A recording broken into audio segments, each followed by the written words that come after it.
నువ్వు ఒక state of కన్ఫ్యూజన్లో ఉన్నావు. ఎందుకు నేను ఇంత శ్రమ పడుతున్నాను, నేను దేవుణ్ణి అనుసరిస్తున్నా, ఆయన మందిరానికి నేను ప్రతి వారం వెళ్తున్నాను, ఆయన సర్వీస్ నేను అటెండ్ అవుతున్నాను, మరి నేను దేవుని యందు భయభక్తులు కలిగి ఉన్నాను, అందరి వలె కాదు, అన్ని జనుల వలె కాదు, నేను ఆయనకు దగ్గరగానే జీవిస్తున్నాను, కానీ నాకు ఈ శ్రమ ఎందుకు, ఈ బాధ ఎందుకు, ఈ కష్టం ఎందుకు, ఈ అనవసరమైన డిసప్పాయింట్మెంట్ ఎందుకు, ఈ డిప్రెషన్ ఎందుకు, ఈ అనవసరమైన యాంగ్జైటీ ఎందుకు, ఈ రోగం ఎందుకు అని నీకు నువ్వే మదన పడిపోతున్నావు.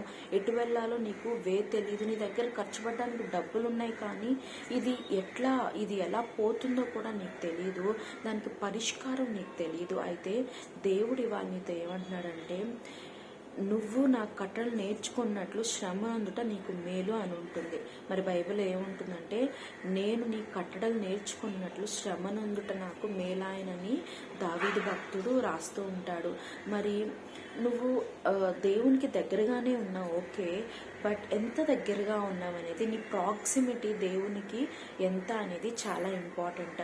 నువ్వు నీ 100%లో ఎంత దేవునికి ఇస్తున్నావు? నువ్వు 99.9% దేవునికి ఇస్తూ ఒక్క 0.1%లో నువ్వు దేవునికి డిస్టెంట్గా ఉంటే అది అక్కడ దేవుని సరిచేస్తున్నాడేమో చూసుకో. ఎందుకంటే దేవుడు అంటాడు, నీ 100% నాకు కావాలి, నువ్వు ఎలా ఉన్నావో అలా నాకు కావాలి. నేను నిన్ను కొన్ని నిర్మించి నీలో కొన్ని నేను వదిలేయలేదు, కొన్ని చక్కగా చేసి కొన్ని నేను వంకరగా పెట్టలేదు, కానీ నిన్ను నేను చక్కగా నిర్మించాను. నా స్వరూపంలో నేను నిర్మించి దేవదూతల కంటే కొంచెం తక్కువగా మిమ్మల్ని చేశాను. So your 100% belong to me అని దేవుడు ఇవాళ చెప్తున్నాడు. ఏంటి ఇవాళ మీ దేవుడు ఏంటి? మీ పేరెంట్సా, లేదా మీ హస్బెండ్, మీ వైఫా, లేదా మీ చిల్డ్రనా, లేకపోతే మీ ఫ్యామిలీయా, లేకపోతే సమ్ సీరియల్స్, సమ్ సినిమాస్, లేకపోతే some sort of entertainments, social media, reels. కొంతమందికి ఏంటంటే రీల్సే దేవుడు. ఎప్పుడు చూసినా పొద్దున్న లేచిన దగ్గర నుంచి మన నైట్ పడుకునే వరకు ఆ సోషల్ మీడియాని స్క్రోల్ చేసి మేమేం తప్పు చూడట్లేదు అంటారు, కానీ టైం అంతా దానికి వెచ్చిస్తూ దేవుణ్ణి దూరం పెడుతూ ఉంటారు. బట్ స్టిల్ వాళ్ళు చెప్తారు, మేము ఆదివారం వస్తే మందిరానికి నువ్వు వెళ్తున్నావు, కానీ దేవునికి దగ్గరగా ఉన్నావా? ఎక్కడ నువ్వు తప్పిపోయావో దేవుని విషయంలో ఆ 0.1% అయినా, లేదా ఆ 90% అయినా, ఏదైనా సరే, అది మినిమం కానీ మ్యాక్సిమం కానీ, ఎక్కడైతే నువ్వు దేవునికి దూరంగా ఉన్నావో, తప్పిపోయావో, అక్కడే సాతాను నిన్ను పట్టుకుంటాడు, అక్కడే నిన్ను వేధిస్తూ ఉంటాడు.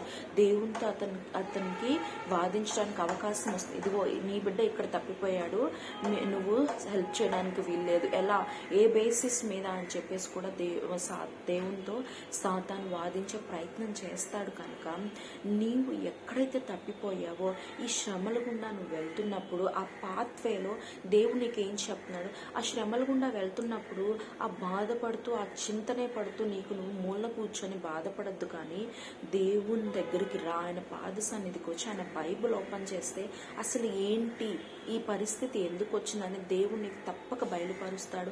ఎప్పటికప్పుడు వాక్యం వింటూ, ఎప్పటికప్పుడు దేవుణ్ణి స్మరిస్తూ ఉంటే, నువ్వు పరిశుద్ధంగా బ్రతుకుతూ ఉంటే తప్పక దేవుడు నీతో మాట్లాడతాడు. ఎందుకు ఈ సిచ్యువేషన్, ఎలా వచ్చింది దేవా నాకు చెప్పు అంటే ఆయన తప్పక చెప్తాడు. అండ్ ఆయన అంటున్నాడు బైబిల్లో, నీ విశ్వాస్యతను బట్టి నాకు శ్రమ కలిగినదని దావీదు భక్తుడు రాస్తాడు. కనుక ఆయన నీకు శ్రమ ఇచ్చి ఆయన నిన్ను వదిలివేయడు. ఆయన విశ్వాసతను బట్టి ఆయన మనల్ని కాపాడతాడంటే, ఆయన స్వస్థపరిచే చేతులు కూడా ఆయనవి. కాబట్టి నీకు ఆయన బాగు చేస్తాడు. నిన్ను గాయపరిచింది ఆయనే, నిన్ను బాగుపరిచేది ఆయనే, నీకు కష్టం ఇచ్చింది ఆయనే, నీకు వే అవుట్ ఇచ్చేది ఆయనే, దాని నుంచి బయటకు వచ్చే మార్గం కూడా దేవుడు చెప్తాడు.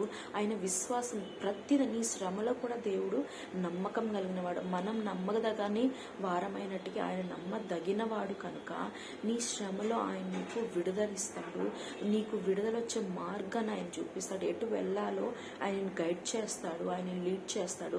నువ్వు చేయవలసింది ఒకటే, నీకు నువ్వు ఆయనకి సరెండర్ అయిపోవడం. నువ్వు అంటున్నావేమో, నేను వీరి కొరకు బ్రతుకుచున్నాను, వీరు లేకపోతే నా జీవితం నేను ఊహించుకోలేనని దేవుని ప్లేస్లో ఇంకొకరిని పెట్టేశావేమో, దానివల్ల నీకు ఈ శ్రమ వస్తుందేమో, లేదా ఒక సోషల్ మీడియాని దేవుడిగా చేసేస్తున్నావేమో, లేదా ఇంకొకరిని ఒక వ్యసనాన్నో ఒక మత్తు పదార్థాన్ని నువ్వు వదలలేకపోతున్నావేమో, మిగతా అన్నిట్లో కరెక్ట్గా ఉన్నానండి, ఒక్క వ్యసనం అండి, ఒక చిన్న ఎడిక్షనే అండి అని నువ్వు చెప్తున్నావేమో. కానీ దేవుడు అన్నాడు అదే నాకు కావాలి, ఆ పార్ట్ నాకు కావాలి, నీ మొత్తం నాకు కావాలి అని దేవుడు చెప్తున్నాడు. కనుక నీ 100% ఎప్పుడైతే దేవుడికి నువ్వు ఇవ్వగలవో అప్పుడు తప్పక నువ్వు ఆశీర్వాదం చూస్తావు. నువ్వు ఏ వేదన అయితే పడుతున్నావు ఆ వేదన నీ నుంచి తొలగిపోవడం చూస్తావు. దేవుడు నీకు వెలుగుగా నిన్ను రక్షించడం నువ్వు కళ్ళారా చూస్తావు. కనుక దేవుడు నువ్వు స్తుతించడం మొదలు పెడతావు. ఆమేన్.